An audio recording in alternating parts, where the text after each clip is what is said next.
Hello friends, today we'll start from power control. Good morning all of you. So let's start. What are the different kind of power control schemes used in UMTS?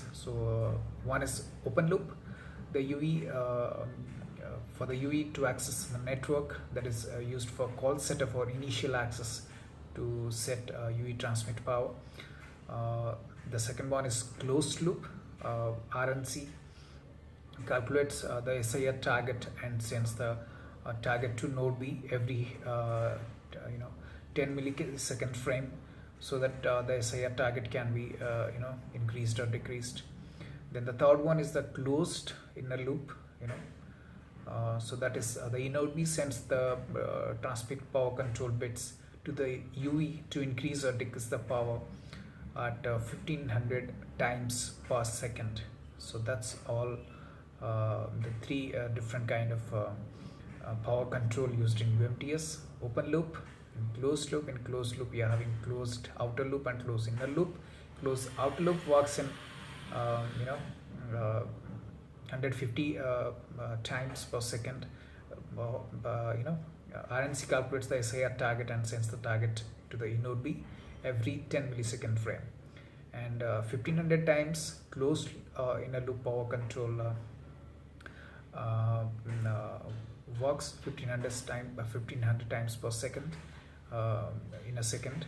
So node B sends the TCP bits to the UE to increase or decrease the power. That's what the closed inner loop power control. Then what is the frequency of power control? As I already told, for open loop depends on the parameter settings. What is the T300 value, time to this T300 is basically time to wait between RC retries. So basically it is 100 milliseconds to 8000 milliseconds. Typical value is 1500 millisecond. Closed outer loop, the frequency of power control is 100 times a second, and closed inner loop is 1500 times a second. So how open loop power control works and why it is needed. So when a UE needs access to the network, it uses a RACH to begin the process. We all know.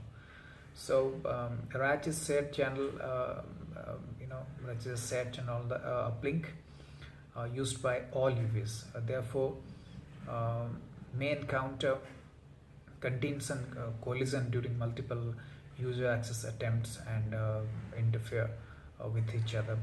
Each UE must estimate the amount of power used to access attempt, since no feedback from the node B exists, because we have just started communicating as it does on the dedicated channels. Because in dedicated channel, UE and the node B communicates regularly. They sends the CQI ACNAC information and the power control information. So we know that what is the power to be transmitted and what is the power to be increased or decreased. But in open loop power control, that doesn't happen. You are initially calculating and sending initial power to the node B, and you are retrying by increasing the power.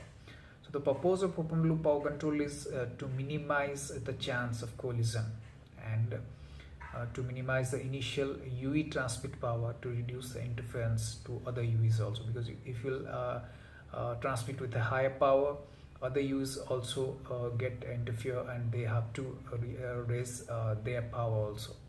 So initial UE transmit power, if I say mathematically, it's the primary seepage power minus up seepage RSCP receipt plus uplink interference plus a constant value, sometimes referred as Prach constant value.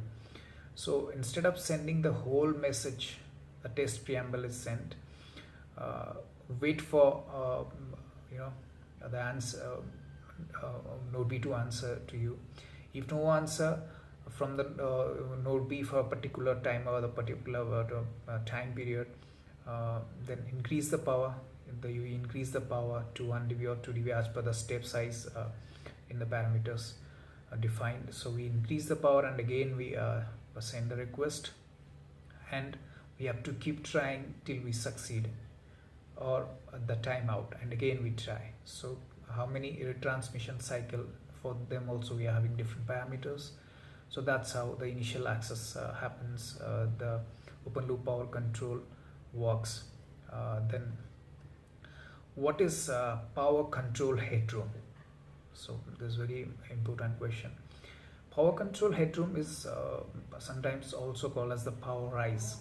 So in a non-fading channel, the UV needs to transmit a certain fixed power.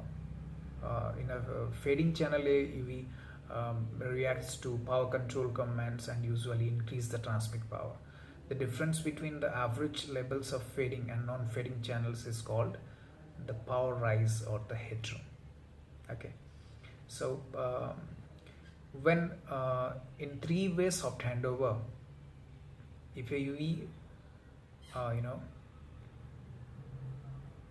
receives a power down request from one cell and power up request from other 2 cells, should the UV power down or power up, and why?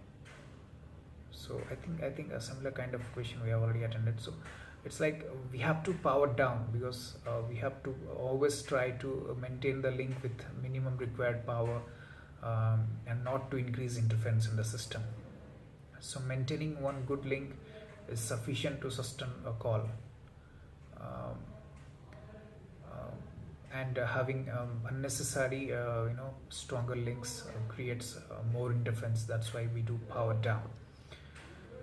Suppose a UV are subbed by the same cell. Okay, the UV with weaker link, let's say poor RF condition, level or quality is not good, or interference or packet pollution, uses more capacity. Why does what does this means? Okay, so the UV with weaker RF link will require a node B to transmit higher traffic power in order to reach the UV, because I'm having so much of interference and I'm in a bad radio condition and my quality is bad, so automatically I need more power at my end. So you have to transmit in order to reach the UV, resulting in less power of other UV. Okay, therefore consumes more capacity, because for one user you have to give much power, because the radio link or the quality, or you need to give extra spatial attention to that UV to achieve the required signal level and strength. So this way, to accommodate that UV, you have to compromise with the available power, and the interference will increase. Under what circumstances can a node B reach its capacity, and what are the capacity limitations? So this is very important. Node B reaches its maximum transmit power, runs out of its channel elements, or uplink noise rise, reaches its design target, etc. These things are sometimes we denote them as power congestion, no downlink power available, or codes congestion. We don't have channelization codes to accommodate. Sometimes we have the channel element not available. We don't have much channel elements, so we need to increase the hardware. Sometimes if all the channel elements supported by the node B is done, then we are definitely running out of capacity of that node B. So that's all for today. We'll come with some more questions and answer for you in the next video. Keep watching, like and subscribe, and please do comment, and please initiate if you want some more topics to be discussed. We'll definitely consider and we'll cover that topic. Thank you so much for watching. Take care. Bye bye.